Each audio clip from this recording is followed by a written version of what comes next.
Someday, when I'm awfully low, when the world is cold, I will feel a glow just thinking of you in the way you look tonight.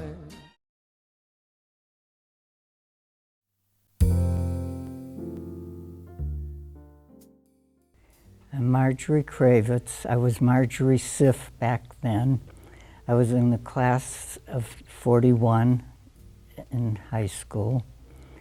I was born in Worcester and lived in Cambridge briefly, and then we moved to Newton.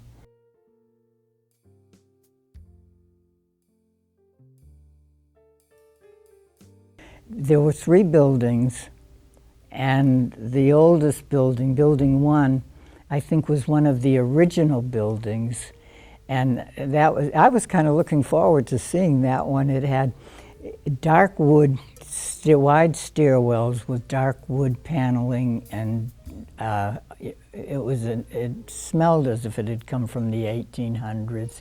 It was a wonderful old building, and most of my favorite teachers were in that building. And they were all connected by tunnels, so that in inclement weather, we used to go through the tunnels instead of going outside to go from building to building. But I really was much more interested in who was in my classroom than I was in what building I was in.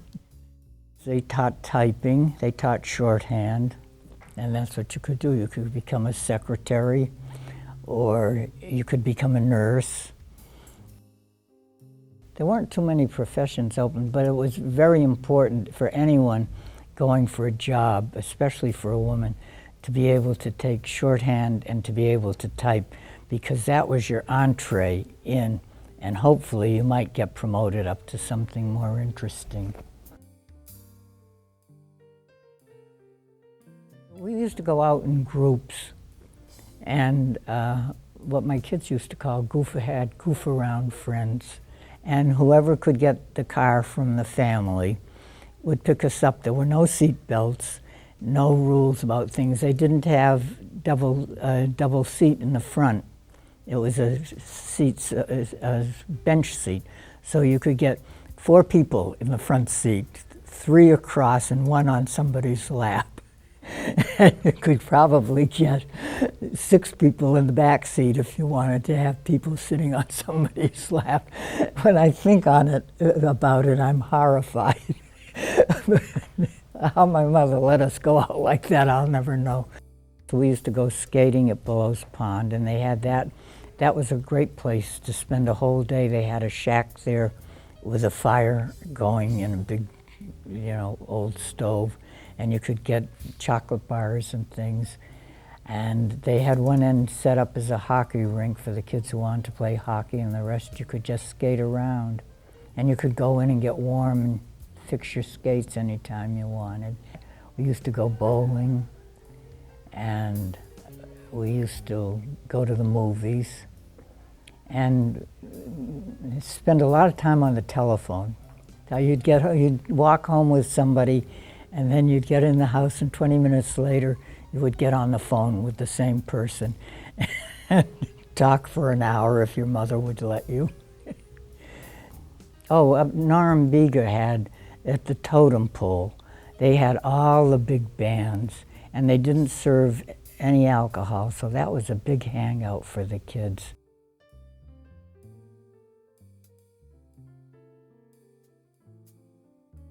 My mother must have seen an ad or something in the paper, and she signed me up when I was in junior high school at Frank A. Day because my posture was so terrible. So she thought, I didn't even know what a drum major was.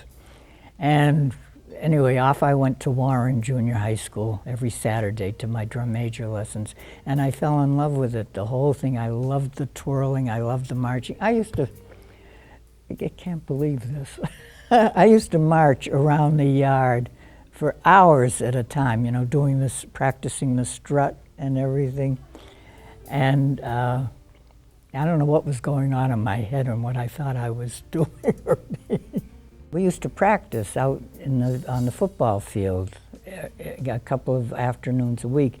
And one time we were out there practicing, and I noticed that Mr. Spalding, who was our teacher, drum major teacher, happened to be there, and I didn't think anything of it.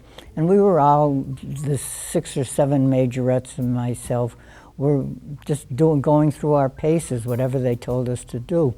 And then at the end of the afternoon, somebody came and told me, one of them, that I was this head drum majorette. That was, I didn't know we were having tryouts or anything. There was a cigarette ad for Chesterfield cigarettes that featured a majorette in the ad. And that's where I copied the uniform from, except that she had boots, but we couldn't afford boots, so I wore the socks and the shoes. And the uniform, my father manufactured boys and students clothing, so he knew everybody in the garment district in Boston, and whoever made the uniforms, he took the picture to them and had them, and they made the uniform. Much to the embarrassment of the school, I had 2 dreadful incidents. One was at the Brookline-Newton high school game. That was the Harvard-Yale of high school in those days. And all of the newsreel cameramen were there, Paramount News and the rest, Pathé. And they were lined up in front of me, and I think I threw that baton up, I don't know, it must have been 75 times, dropped it every single time. They couldn't get a picture. And the other time was marching onto the field one time when I tossed my baton over the goal post as we came under it. It hit the goal post, and you know, it went skittering back to the band. The whole band scattered all over the field. That was sort of embarrassing.